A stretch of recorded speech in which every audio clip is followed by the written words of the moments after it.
Hello everyone. आज का हमारा टॉपिक है क्लास 7 से chapter number 2 nutrition in animals. तो फर्स्ट चैप्टर में हमने न्यूट्रिशन इन प्लांट्स के बारे में डिटेल से देखा था कि प्लांट्स के अंदर न्यूट्रिशन कैसे ऑब्टेन होता है, और इस चैप्टर में हम एनिमल्स के अंदर न्यूट्रिशन को देखेंगे। तो चलिए शुरू करते हैं। सबसे पहले अगर हम बात करें तो न्यूट्रिशन क्या होता है। Nutrition is the intake of food and utilization by the body is called nutrition. वो प्रोसेस जिससे फूड का इनटेक किया जाता है और बॉडी के द्वारा उस फूड का यूटिलाइजेशन किया जाता है, उस प्रोसेस को कहते हैं न्यूट्रिशन। तो न्यूट्रिशन बेसिकली दो कैटेगरीज में डिवाइडेड है। एक है आपका ऑटोट्रॉपिक मोड ऑफ न्यूट्रिशन, जो हमने लास्ट चैप्टर में डिटेल से देखा था। ऑटोट्रॉपिक में हमने क्या देखा था कि वो मोड ऑफ न्यूट्रिशन जिसके अंदर ऑर्गेनिज्म अपना फूड खुद प्रिपेयर करते हैं, उनको ऑटोट्रॉप्स कहा जाता है। That mode of nutrition is known as autotrophic mode of nutrition. जो दूसरा है हेट्रोट्रॉपिक मोड ऑफ न्यूट्रिशन, ये भी हमने देखा था प्लांट्स वाले चैप्टर के अंदर। और अब हम जो एनिमल्स में न्यूट्रिशन को पढ़ेंगे इस चैप्टर में, उसमें हम completely heterotrophic mode of nutrition के बारे में देखेंगे। हेट्रो मीन्स किसी और पे अपने फूड के लिए डिपेंडेंट होना।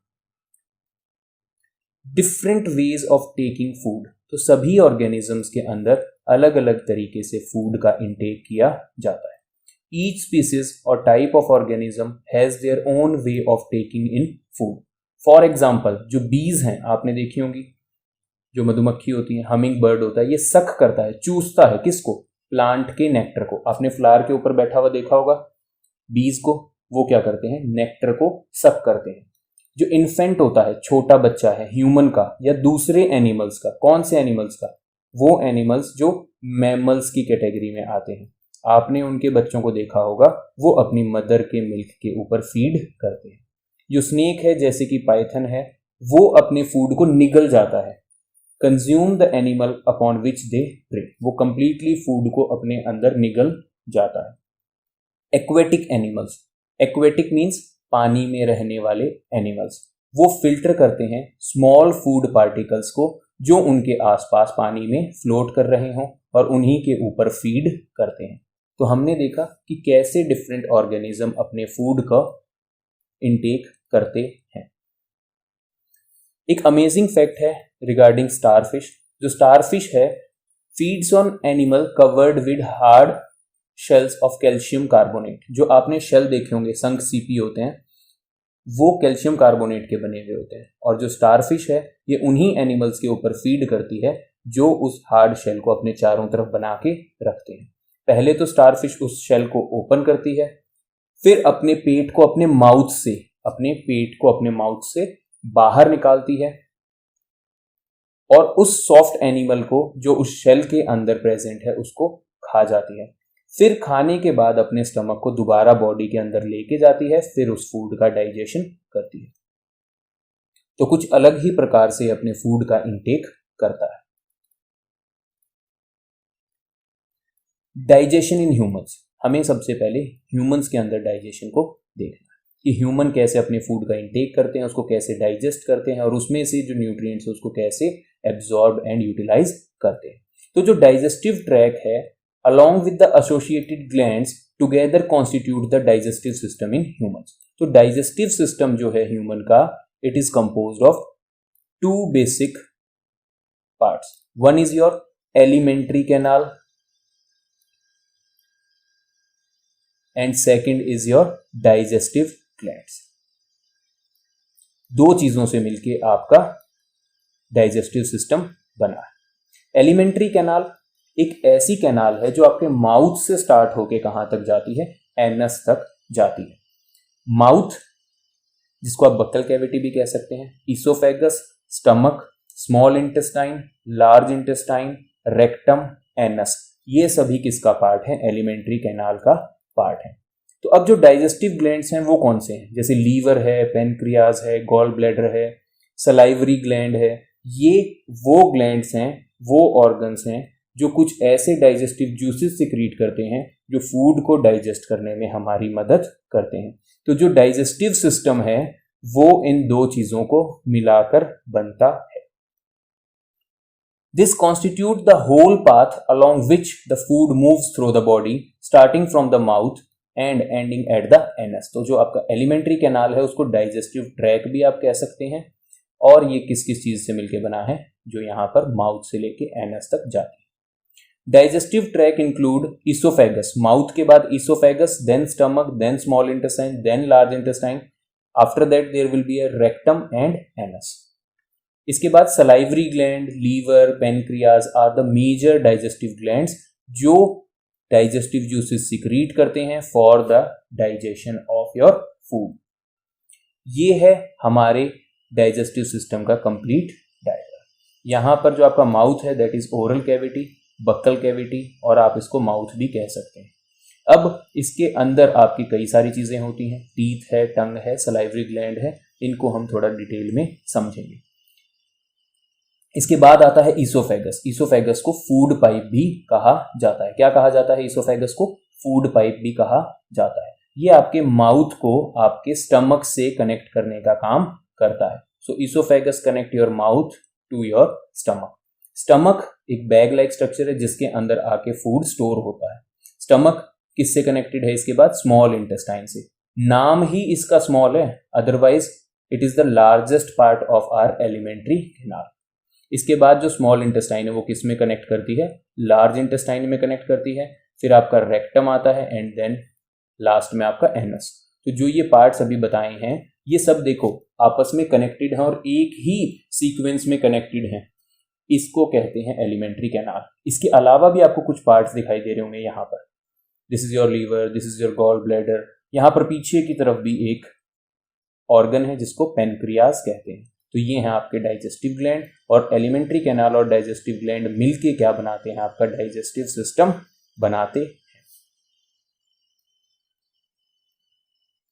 सबसे पहले buccal cavity. Buccal cavity is more commonly known as mouth, mouth भी कह सकते हैं। ये बिगिनिंग है आपके डाइजेस्टिव सिस्टम की। It consist of tongue, teeth and salivary gland. Salivary gland को हम बाद में पढ़ेंगे। टीथ क्या करते हैं? टीथ हेल्प करते हैं फूड को च्यू करने में, उसको ब्रेक डाउन करने में। किस में ब्रेक डाउन करना है? जो बड़े पीसेस हमने खाए हैं फूड के उनको स्मॉलर पार्टिकल्स में ब्रेक डाउन करने का काम हमारे टीथ करते हैं। जो टंग है वो एक फ्लैशी मस्कुलर ऑर्गन है जो अटैच्ड है आपके back of the floor of your buckle cavity. Buccal cavity के एंड से कनेक्टेड है, और जो इसका दूसरा एंड है वो फ्री होता है।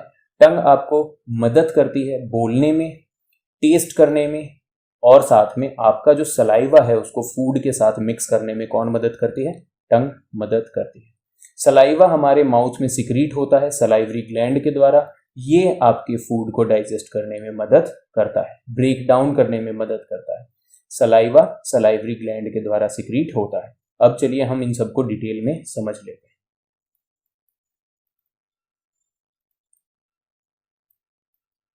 सबसे पहले देखिए सलाइवरी ग्लैंड है, 3 होते हैं आपके माउथ में ही प्रेजेंट होते हैं, तीनों अलग अलग पोजीशन के ऊपर। सलाइवा इन्हीं सलाइवरी ग्लैंड्स के द्वारा सिक्रीट होता है। टीथ और टंग भी इसी का पार्ट है। Tongue it is a muscular organ, fleshy होता है नेचर के अंदर, कोई बोन नहीं होती है इसके अंदर, and it is attached at the back of your buckle cavity. Buccal cavity की बैक में ये अटैच्ड होती है। It helps in mixing saliva with the food. Food को सलाइवा के साथ मिक्स करने में मदद करती है ताकि आपकी च्यूइंग और उसको स्वेलो करना, उसको निगलना थोड़ा सा आसान हो जाए, स्मूथ हो जाता है सलाइवा मिक्स होने के बाद। जो टंग है इसके ऊपर टेस्ट बड्स होते हैं। टेस्ट बड हेल्प करते हैं हमें डिफरेंट टेस्ट को रिकॉग्नाइज करने में, डिफरेंट टेस्ट का पता लगाने में टेस्ट बड्स हमारी हेल्प करते हैं। ये देखिए ये आपकी टंग है, ये पीछे बक्कल कैविटी के बेस में कनेक्टेड है, अटैच्ड है वहां से। इसका जो फ्रंट वाला पार्ट है that helps you to recognise sweet taste. कौन सा टेस्ट रिकॉग्नाइज करने में मदद कर रहा है? स्वीट। इसके पीछे जो एरिया है यहाँ पे जो टेस्ट बड्स हैं वो कौन से टेस्ट को रिकॉग्नाइज करने में मदद करते हैं? सॉल्ट। इसके जस्ट पीछे होता है सार, खट्टे को, और जो लास्ट में है यहां पर आपका बीटर टेस्ट का पता चलता है। इसीलिए कोई भी कड़वी चीज खाने के बाद हमें पता चलता है, जब वो हमारे माउथ में काफी अंदर तक चली जाती है तब हमें उसकी कड़वाहट का एहसास होता है। तो टेस्ट के ऊपर छोटे छोटे टेस्ट बड्स होते हैं जो डिफरेंट टेस्ट को रिकॉग्नाइज करने में आपकी मदद करते हैं। टूथ डिके दांतों का सड़ जाना। आपने बचपन में हमेशा सुना होगा अपने पेरेंट्स से कि बेटा मीठा मत खाओ, दांत जल्दी खराब हो जाएंगे। अब दांत खराब क्यों होते हैं, टूथ डिके क्यों होते हैं? जो बैक्टीरिया प्रेजेंट है आपके माउथ में वो शुगर को, जो आपके बचे हुए खाने में शुगर प्रेजेंट है, उसको डीकम्पोज करती है, उसको ब्रेक डाउन करती है। किसकी सहायता से? एक एसिड रिलीज करके उसका ब्रेक डाउन करती है। और जब ये एसिड आपके टीथ के कांटेक्ट में आता है तो धीरे धीरे वो आपके टीथ को क्या करने लग जाता है, डिके करने लग जाता है। जो आपका टीथ है, टीथ के ऊपर एक लेयर प्रेजेंट है, उस लेयर का नाम है enamel. This is the hardest substance present in human body. हमारी बॉडी के अंदर जो सबसे हार्ड सब्सटेंस है वो क्या है? एनेमल है। और ये एनेमल जब एसिड के कांटेक्ट में आता है तो ये क्या हो जाता है, डिके होने लग जाता है, कोरोड होने लग जाता है, जिससे आपके दांत खराब हो जाते हैं। तो शुगर्स के ऊपर बैक्टीरिया एसिड सिक्रीट करता है, और जब आप चॉकलेट खाते हैं तो उसके अंदर तो सारी शुगर होती है। इसीलिए मम्मी पापा कहते थे कि मीठा खाने से जल्दी दांत खराब हो जाएंगे। ये हैं जी आपके टीथ। टीथ हमारी बॉडी में 4 टाइप के हैं, incisors, canine, premolar and molar. Incisor जो फ्रंट में है, अब आपको मैं ये ऐसे डिवाइड करके बता रहा हूं मैं, this is your left side, this is your right side. Left side पे जो बीच में जो दांत है, अगर वहां से देखें तो 2 क्या प्रेजेंट होते हैं, इंसीजर प्रेजेंट होते हैं। ये ऊपर से शार्प होते हैं, इसलिए किस चीज का काम करते हैं, फूड की कटिंग करने में हेल्प करते हैं, काटने में। इसके बाद एक क्या प्रेजेंट होता है, कैनाइन। ये क्या करने में मदद करता है, फूड को टीयर करने में, फाड़ने में मदद करता है। तो जो मीट ईटिंग एनिमल्स हैं वो इस कैनाइन का इस्तेमाल करते हैं। इसके बाद क्या प्रेजेंट हैं, इसके बाद प्रेजेंट है प्रीमोलर एंड मोलर। प्रीमोलर और मोलर का क्या काम है? प्रीमोलर और मोलर का काम होता है चीविंग एंड ग्राइंडिंग का। तो कितने प्रीमोलर प्रेजेंट होते हैं? 2 प्रीमोलर प्रेजेंट होते हैं। और कितने मोलर प्रेजेंट होते हैं? 3 मोलर प्रेजेंट होते हैं। 2 incisor, 1 canine, 2 premolar, 3 molar. Incisor और कैनाइन का काम, इंसीजर का कटिंग का, कैनाइन का टीयरिंग का, और जो प्रीमोलर एंड मोलर है उनका च्यूइंग एंड ग्राइंडिंग का, छोटे छोटे पीसेस में उसको कन्वर्ट कर देना। ठीक है जी। अब जैसे आपकी लेफ्ट साइड में टोटल कितने टीथ प्रेजेंट हो गए? 2 + 1 3 + 2 5 and 3 8। Left side lower jaw में आपके 8 टीथ प्रेजेंट है। ऐसे ही राइट साइड में भी कितने प्रेजेंट है? 8। तो टोटल एक जॉ में, लोअर जॉ में कितने हो गए? 16। और ऐसे ही अपर जॉ में भी कितने होंगे? 16। तो टोटल कितने टीथ होते हैं एक ह्यूमन अडल्ट के? 32 टीथ होते हैं। ठीक है बेटा। तो आपका डेंटल फॉर्मूला क्या बनेगा? 2 1 2 3। That is 2 incisor, 1 canine, 2 premolar and 3 molar. This is the dental formula for humans.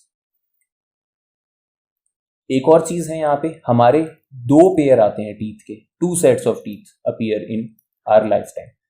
First is your milk teeth. कौन से टीथ? मिल्क टीथ, दूध के दांत आते हैं, जो 6 से 9 साल की उम्र में क्या हो जाते हैं? गिर जाते हैं। ठीक है जी।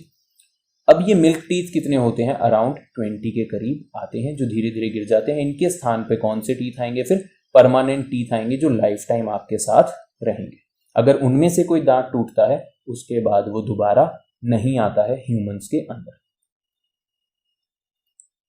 जो लास्ट के टीथ हैं, ये मोलर वाला जो लास्ट टीथ है, इसको विजडम टीथ भी कहा जाता है। तो हमने माउथ के बारे में बात कर ली। माउथ के अंदर हमने किस किस चीज के बारे में बात की है? टंग के बारे में बात की है और टीथ के बारे में बात की है। एक मैंने आपको सलाइवरी ग्लैंड के बारे में बताया है, वो हम बाद में देखेंगे। जब हम सारे ग्लैंड देखेंगे तब हम सलाइवरी ग्लैंड को भी डिटेल में देखेंगे। माउथ को स्टमक से कनेक्ट करने का काम होता है ईसोफेगस का, और ईसोफेगस को हम फूड पाइप भी कहते हैं। The food that is swallowed passes into the oesophagus. जो फूड हमने खाया है वो किस में जाएगा? ईसोफेगस में जाएगा। ईसोफेगस एक मस्कुलर ट्यूब होती है जो अराउंड 25 सेंटीमीटर होती है लेंथ में, with a स्प्रिंचर at each and. यहां पर एक मसल प्रेजेंट होती है जिसको स्प्रिंचर मसल कहते हैं। ये क्या करती है? कंट्रोल करती है कि कब आपकी ईसोफेगस से फूड स्टमक में एंटर करेगा, कब नहीं करेगा। Its function is to transport food and fluid आपका जो इसोफेगस है उसका फंक्शन क्या है, फूड को ट्रांसपोर्ट करना, फ्लूइड को ट्रांसपोर्ट करना जो आपने स्वेलो किया है अपने माउथ से, और उसको कहां तक पहुंचाना, स्टमक तक पहुंचाना। जो फूड मूव करता है इसके अंदर वो इसोफेगस की वॉल्स की सहायता से करता है। जो आपकी कंप्लीट एलिमेंट्री कैनाल है उसके अंदर एक मूवमेंट होता है जिसको पेरिस्टलेटिक मूवमेंट बोलते हैं। यहां देखिए ये आपकी इसोफेगस है, इसोफेगस की ऐसी वॉल होती है तो फूड यहां पे कहीं पे प्रेजेंट होता है तो इसकी वॉल्स ही इसे आगे की तरफ पुश करती हैं। कैसे, फॉर एग्जांपल यहां पर क्या है, फूड है, फूड नीचे की तरफ उसको पुश करना है, तो यहां से जब कॉन्ट्रैक्शन होगी आपकी एलिमेंट्री कैनाल, मैं सिर्फ इसोफेगस नहीं कह रहा हूं, मैं कह रहा हूं कंप्लीट एलिमेंट्री कैनाल। तो कंप्लीट एलिमेंट्री कैनाल में ऐसे कॉन्ट्रैक्शन एंड रिलैक्सेशन होती है और इस रिदमिकल कॉन्ट्रैक्शन एंड रिलैक्सेशन को पेरिस्टलेटिक मूवमेंट कहते हैं। यहां पर आपका फूड प्रेजेंट है तो आपकी एलिमेंट्री कैनाल यहां से कॉन्ट्रैक्ट हुई, जब ये यहां से कॉन्ट्रैक्ट होगी तो इस पर फोर्स लगेगी और ये फूड आगे की तरफ पुश हो जाएगा। अब ये पुश होकर यहां पे आ जाएगा, यहां पे आ गया। अब यहां से तो ये वापस रिलैक्स कर जाएगा, देखो रिलैक्स कर गया। अब अगली जगह से फिर ये क्या हुआ, कॉन्ट्रैक्ट हुआ और फूड को क्या किया, आगे की तरफ पुश कर दिया। अब इस पोजीशन पे देखिए वापस रिलैक्स हो गया और यहां से कॉन्ट्रैक्ट हो गया भाई, फूड आगे की तरफ फिर से पुश हो गया। इस मोमेंट को कहते हैं हम पेरिस्टलेटिक मोमेंट। तो आपके इसोफेगस ने फूड कहां पे लाके छोड़ा है, स्टमक में लाके छोड़ा है। स्टमक क्या है, stomach is a thick walled bag, बहुत मोटी वॉल्स हैं स्टमक की, ठीक है जी। बैग लाइक स्ट्रक्चर है, एक बैग लाइक स्ट्रक्चर है जिसके अंदर आके आपका फूड स्टोर हो जाएगा। It obtains food from the food pipe, इसमें फूड आता है कहां से, फूड पाइप से। और ये कहां पे ओपन होता है स्टमक, आपका स्मॉल इंटेस्टाइन में ओपन होता है। तो एक तरफ तो आपका जो स्टमक है वो इसोफेगस से कनेक्टेड है और दूसरा उसका एंड स्मॉल इंटेस्टाइन से कनेक्टेड है। जो इनर लाइनिंग है स्टमक की उसके अंदर एक ग्लैंड प्रेजेंट होता है जिसको कहते हैं गैस्ट्रिक ग्लैंड। क्या कहते हैं जिसको, गैस्ट्रिक ग्लैंड कहते हैं। इस गैस्ट्रिक ग्लैंड से कुछ चीजें सिक्रीट होती हैं जैसे कि म्यूकस, हाइड्रोक्लोरिक एसिड और दूसरे digestive juices such as pepsin नाम का एंजाइम रिलीज होता है। जो फूड है वो चर्न होता है सेमी सॉलिड मास में स्टमक के अंदर। जो वॉल्स हैं स्टमक की हमेशा कॉन्ट्रैक्ट और रिलैक्स करती रहती हैं और फूड के बड़े पार्टिकल्स को छोटे पार्टिकल्स में कन्वर्ट कर देती हैं। जो एंजाइम प्रेजेंट है गैस्ट्रिक जूस के अंदर वो फूड को डाइजेस्ट करने का काम करता है। जो हाइड्रोक्लोरिक एसिड प्रेजेंट है वो हार्मफुल बैक्टीरिया को क्या करता है, किल करता है। और जो मीडियम है आपके स्टमक का उसको एसिडिक बनाता है। अब मीडियम को एसिडिक क्यों बनाता है, नाम से पता चल रहा है एसिड है तो मीडियम को क्या बना देगा, एसिडिक बना देगा। एसिडिक क्यों बनाता है, क्योंकि जो पेप्सिन एंजाइम है ये एसिडिक मीडियम में ही अपना काम करता है। इसीलिए हाइड्रोक्लोरिक एसिड आपके स्टमक के मीडियम को एसिडिक बना देता है ताकि पेप्सिन अपना काम कर सके। पेप्सिन क्या काम करता है, पेप्सिन प्रोटीन को डाइजेस्ट करने का काम करता है। ये देखिए आपका स्टमक है, वॉल्स देखिए कितनी मोटी वॉल्स हैं इसकी, थिक वॉल्ड बैग कहा था ना। इसको आप यू शेप भी बोल सकते हैं ऐसे देख के, और आप इसको जे शेप भी बोल सकते हैं यदि आप इसको ऐसे देखना चाहें। आपको बुक्स में दोनों ही चीजें लिखी मिलेंगी, किसी बुक में यू शेप लिखा मिलेगा, जो नई बुक्स आ रही हैं उसके अंदर आपको जे शेप लिखा हुआ मिलेगा। बहुत थिक वॉल होती हैं, इन वॉल्स के अंदर ही क्या प्रेजेंट है, गैस्ट्रिक ग्लैंड प्रेजेंट होता है। स्टमक किस में ओपन होता है, हमने बताया था अभी अभी कि स्टमक एक तरफ तो इसोफेगस से कनेक्टेड है, दूसरी तरफ स्मॉल इंटेस्टाइन से कनेक्टेड है। किससे कनेक्टेड है, स्मॉल इंटेस्टाइन। ये सबसे लंबा पार्ट है आपका एलिमेंट्री कैनाल का जो क्वाइल्ड है। क्वाइल्ड मतलब ऐसे घुमा फिरा हुआ है और कितना लंबा है, अराउंड 7.5 मीटर होता है लेंथ के अंदर। इसमें सिक्रीशंस आती हैं लीवर से और पेनक्रियाज से। ये दोनों क्या है आपके डाइजेस्टिव ग्लैंड्स हैं। इन दोनों से सिक्रीशन किसमें आती है, आपके स्मॉल इंटेस्टाइन में आती है। और फूड का कंप्लीट डाइजेशन, कंप्लीट ब्रेकडाउन, और उस फूड में से जो ब्रेकडाउन करके आपने न्यूट्रिएंट्स बनाए हैं उसको कन्वर्ट किया है, उसका एब्जॉर्प्शन भी कहाँ पे होता है, स्मॉल इंटेस्टाइन में होता है। तो स्मॉल इंटेस्टाइन में एब्जॉर्प्शन कैसे होगा, डाइजेशन तो एंजाइम्स की सहायता से हो गया। एब्जॉर्प्शन के लिए जो स्मॉल इंटेस्टाइन है उसकी वॉल्स के ऊपर आपको फिंगर लाइक आउटग्रोथ्स देखने को मिलेंगे जिनको विल्लेई कहते हैं। फिंगर लाइक आउटग्रोथ, विल्लेई का क्या काम होता है, जो उसका फिंगर लाइक स्ट्रक्चर है वो सरफेस एरिया को क्या करता है, इंक्रीज करता है। सरफेस एरिया को क्या करता है, इंक्रीज करता है, जिससे फूड की एब्जॉर्प्शन ज्यादा से ज्यादा हो सके। Each villus has a small network of blood vessel. हर एक विलस के अंदर क्या होती हैं, ब्लड वेसल्स प्रेजेंट होती हैं, ताकि जो भी चीज आपने फूड को ब्रेक डाउन करके कन्वर्ट किया, तो जो भी चीज आपकी बॉडी एब्जॉर्ब करे वो सीधा कहाँ चला जाए, आपकी ब्लड वेसल में चला जाए, क्योंकि ब्लड हमारी बॉडी में चीजों को एक जगह से दूसरी जगह ट्रांसपोर्ट करने में मदद करता है। जो एब्जॉर्ब फूड है विलेई के द्वारा, ये बॉडी में ट्रांसफर हो जाता है through blood vessel and blood. आपके ब्लड की सहायता से पूरी बॉडी में फूड ट्रांसपोर्ट हो जाता है। ये देखिए जी, this is your small intestine, कितनी क्वाइल्ड है, कैसे घूमी हुई है, 7.5 मीटर लॉन्ग है। एक लार्ज इंटेस्टाइन भी होती है जो इससे मोटी होती है, इसकी विड्थ कम है, इसकी विड्थ ज्यादा है, लेकिन लेंथ कम होती है। ये वो विलेई हैं जो फिंगर लाइक आउटग्रोथ्स हैं आपके स्मॉल इंटेस्टाइन की वॉल्स के अंदर। स्मॉल इंटेस्टाइन के साथ साथ लार्ज इंटेस्टाइन की वॉल्स में भी विलेई प्रेजेंट होती हैं। विलेई के ऊपर आपको यहाँ पे कुछ स्ट्रक्चर दिख रहे होंगे, ये पोर्स होते हैं। पोर्स क्या होते हैं, छेद। इनके थ्रू जो फूड है वो एब्जॉर्ब होता है। और ये देखिए, जब विलेई को काट के दिखाया गया तो इसके अंदर क्या है, ब्लड वेसल्स हैं। तो जो भी चीज एब्जॉर्ब हुई है वो सीधा कहाँ चली जाएगी, आपकी ब्लड में, फिर ये ब्लड वेसल उसको पूरी बॉडी में पहुंचाने का काम कर देंगी। तो विलेई सरफेस एरिया इंक्रीज करती है और एब्जॉर्प्शन का काम भी विलेई के द्वारा किया जाता है। Next part is your large intestine. जो स्मॉल इंटेस्टाइन है वो किस में ओपन होती है, एक साइड में, लार्ज इंटेस्टाइन में। It is wider and shorter than small intestine. चौड़ी है लेकिन लेंथ में छोटी है as compare to small intestine.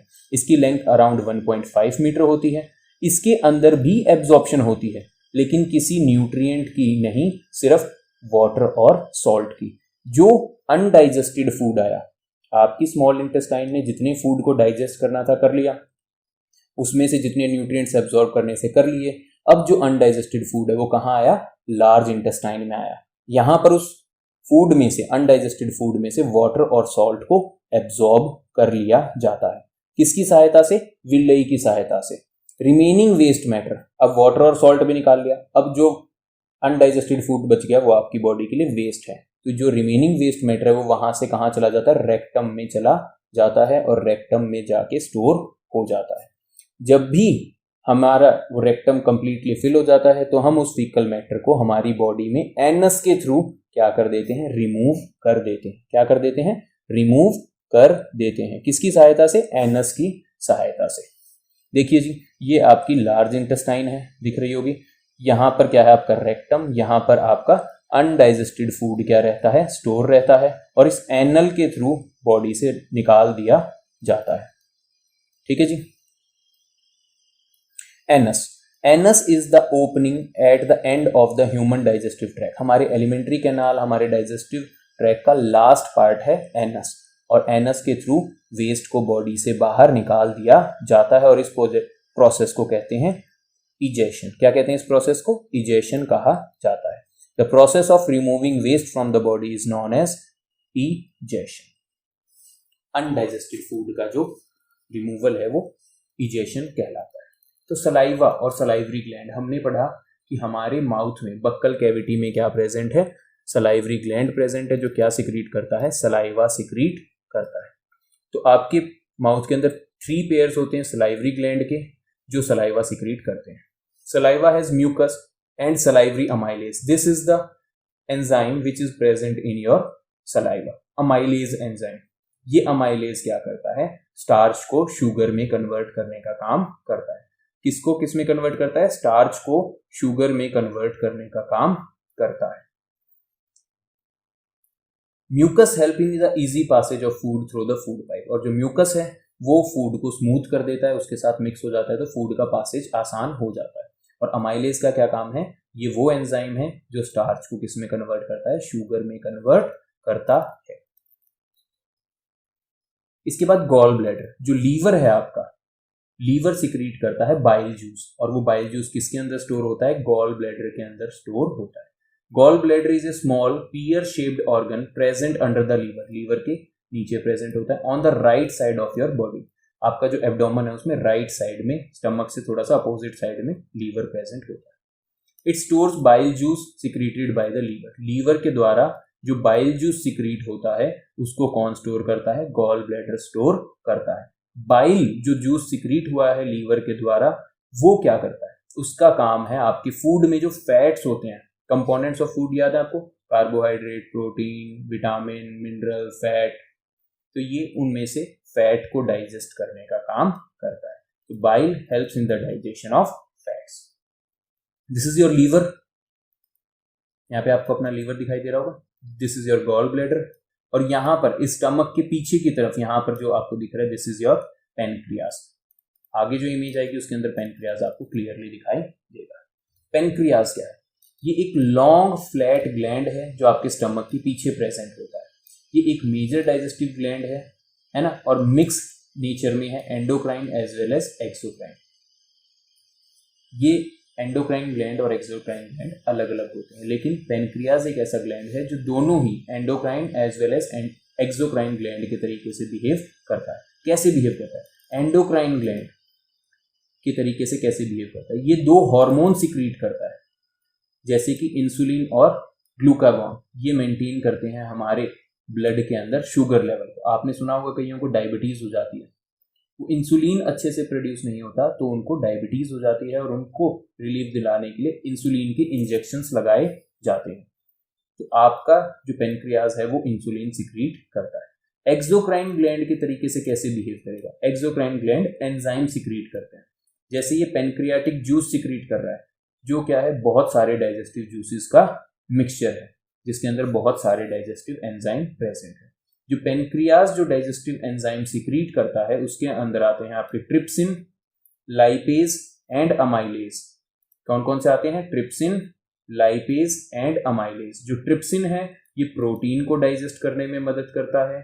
जो अमाइलेज है ये आपके कार्बोहाइड्रेट को डाइजेस्ट करने में मदद करता है। किसको? कार्बोहाइड्रेट को डाइजेस्ट करने में मदद करता है। जो लाइपेज है ये आपके फैट्स को डाइजेस्ट करने में मदद करता है। तो जो 3 एंजाइम सिक्रीट होते हैं आपके पेनक्रियास के द्वारा, trypsin, amylase and lipase. Trypsin protein को डाइजेस्ट करता है, आपके फूड में जो प्रोटीन है, अमाइलेज कार्बोहाइड्रेट को डाइजेस्ट करता है, और लाइपेज फैट को डाइजेस्ट करने में मदद करता है। This is your pancreas. Stomach इसके ऊपर है, अभी उस स्टमक को हटा के बताया गया है कि ऐसे ये फ्लैट सा एक लंबा सा क्या है आपका पेनक्रियास है। तो जो भी हमारे बॉडी में डाइजेशन होता है उसमें 5 स्टेप होते हैं। एक होता है, पहला स्टेप होता है इंजेशन। इंजेशन क्या होता है? Taking of food into the body is known as ingestion. तो दूसरा स्टेप होता है वो होता है डाइजेशन। डाइजेशन क्या होता है? जो कॉम्प्लेक्स फूड कंपोनेंट्स हैं, जो आपके फूड के कंपोनेंट्स हैं, उनको सिंपलर सब्सटेंसेस में कन्वर्ट करना डाइजेशन कहलाता है। ठीक है। थर्ड होता है आपका एब्जॉर्प्शन। एब्जॉर्प्शन क्या होता है? जो फूड आपने डाइजेस्ट किया है, उसको ब्रेक डाउन किया है, उस फूड को एब्जॉर्ब करना क्या कहलाता है? एब्जॉर्प्शन कहलाता है। Then is your fourth is your assimilation. Assimilation क्या होता है? जहां पर बॉडी में जितनी भी जरूरत है उस सब्सटेंस की, उसको एक जगह से दूसरी जगह भेजना रिक्वायरमेंट के हिसाब से क्या कहलाता है? एसिमिलेशन कहलाता है। ये हो गए 4 स्टेप। इंजेशन, फूड को अंदर ले जाना। डाइजेशन, उस कॉम्प्लेक्स फूड को सिंपलर सब्सटेंसेस में ब्रेक डाउन करना। थर्ड, एब्जॉर्प्शन, जो ब्रेक डाउन करके फाइनल प्रोडक्ट जो आपकी बॉडी ने बनाया उसको एब्जॉर्ब करना। एसिमिलेशन, उसको एब्जॉर्ब करने के बाद बॉडी में जहां जितनी जरूरत है उसको वहां पर भेजना क्या कहलाता है? आपका एसिमिलेशन कहलाता है। Last step is your egestion. जो अनडाइजेस्टेड फूड है उसको बॉडी से रिमूव करना क्या कहलाता है? आपका इजेशन कहलाता है। Next, digestion is grass eating animals. जो ग्रास ईटिंग एनिमल्स होते हैं उनके अंदर डाइजेशन कैसे होती है? थोड़ा सा डिफरेंट होता है ग्रास ईटिंग एनिमल्स के अंदर डाइजेस्टिव सिस्टम।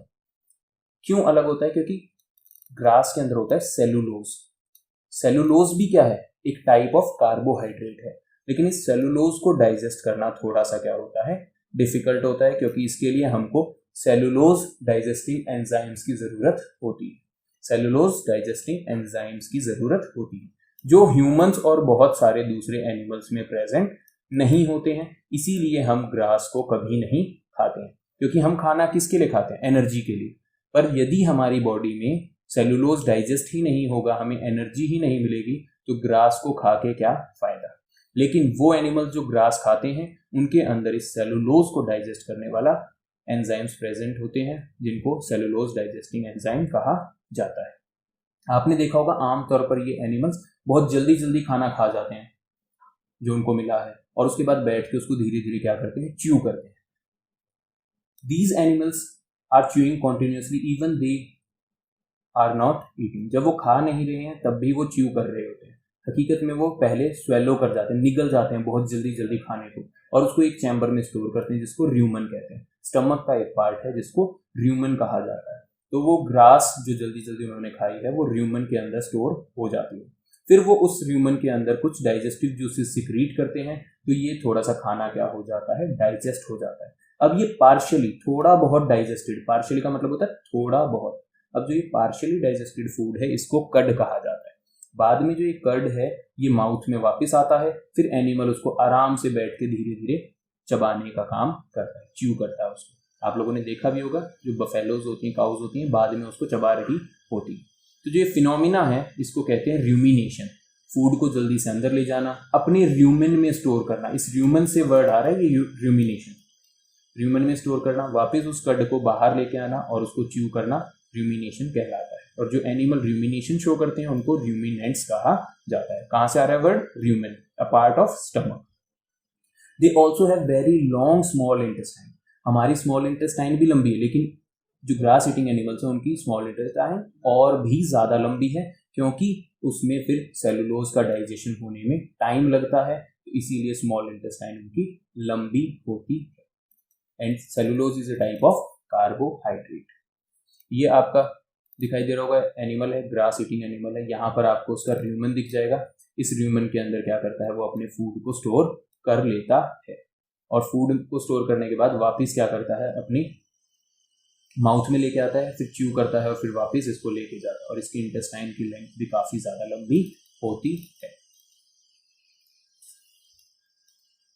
कड, कड क्या है, पार्शियली डाइजेस्टेड फूड को कड कहा जाता है, जो र्यूमन के अंदर स्टोर रहता है, बाद में वो माउथ में आता है फर्दर च्यूइंग पर्पस के लिए। रूमिनेशन वो प्रोसेस है जिससे जो कैटल्स हैं वो अपने फूड को दोबारा चबाती हैं और फिर उसका यूटिलाइजेशन करती हैं। Feeding and digestion in amoeba. Amoeba एक यूनिसेलुलर सिंगल सेल, यूनि मतलब सिंगल, एक सिंगल सेलुलर ऑर्गेनिज्म है। माइक्रोस्कोपिक है नेचर में, माइक्रोस्कोप से देखा जा सकता है पॉन्ड वाटर के अंदर। तो जो अमीबा है उसकी शेप फिक्स नहीं होती, वो रेगुलरली अपनी शेप को चेंज करता रहता है, अपनी पोजीशन को। तो वो एक जगह से दूसरी जगह मूव करने के लिए, खाना खाने के लिए अपनी शेप को चेंज करता है। तो देख लेते हैं कि कैसे अमीबा के अंदर डाइजेशन होता है। अमीबा जैसे ही अपने फूड को देखता है, अपनी बॉडी से आउटग्रोथ निकालता है, जिनको कहा जाता है सूडोपोडिया। सूडो का मतलब होता है फॉल्स और पोडिया का मतलब होता है फीड।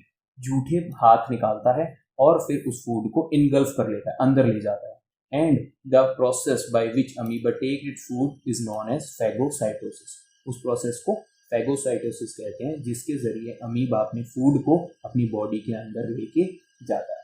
और इनकी बॉडी में वैक्यूल होता है, ब्लैंक स्पेस होती है, खाली जगह होती है, उसके अंदर वो फूड ले जाता है। अब उस वैक्यूल को क्या बोलते हैं, फूड वैक्यूल बोलते हैं। उस फूड वैक्यूल के अंदर फिर डाइजेस्टिव जूसेस सिक्रीट किए जाते हैं, जैसे हमारी भी बॉडी में सिक्रीट हो रहे थे, स्टमक में भी, स्मॉल इंटेस्टाइन में भी, माउथ में भी हो रहे थे। ऐसे ही डाइजेस्टिव जूसेस उस फूड वैक्यूल में सिक्रीट होंगे, ठीक है जी। और फिर उस फूड का डाइजेशन होगा, फिर उसकी बॉडी उस फूड में से न्यूट्रिएंट्स को एब्जॉर्ब कर लेगी, और फाइनली जब उस फूड में से न्यूट्रिएंट्स एब्जॉर्ब हो जाएंगे वो वैक्यूल को ओपन करेगी और उस अनडाइजेस्टेड फूड को छोड़ के आगे की तरफ बढ़ जाएगी। ऐसे होता है अमीबा के अंदर डाइजेशन। डायग्राम से एक और बार समझ लेते हैं इसको। जैसे ही उसने फूड पार्टिकल देखा, उसने अपने फॉल्स फीट निकाले। ऐसा कोई देखो सिंपल सा स्ट्रक्चर था, बॉडी को चेंज किया, सूडोपोड्स निकाले, अपने फॉल्स फीट निकाले, फूड को इनगल्फ कर लिया। This process is known as phagocytosis. This is your food vacuole, phagosomes भी कहते हैं। इसके अंदर डाइजेस्टिव जूसेस सिक्रीट किए, उसको डाइजेस्ट किया, एब्जॉर्ब किया और उसके बाद छोड़ के आगे की तरफ चला गया। This is how digestion takes place in amoeba. Amoeba is a unicellular organism.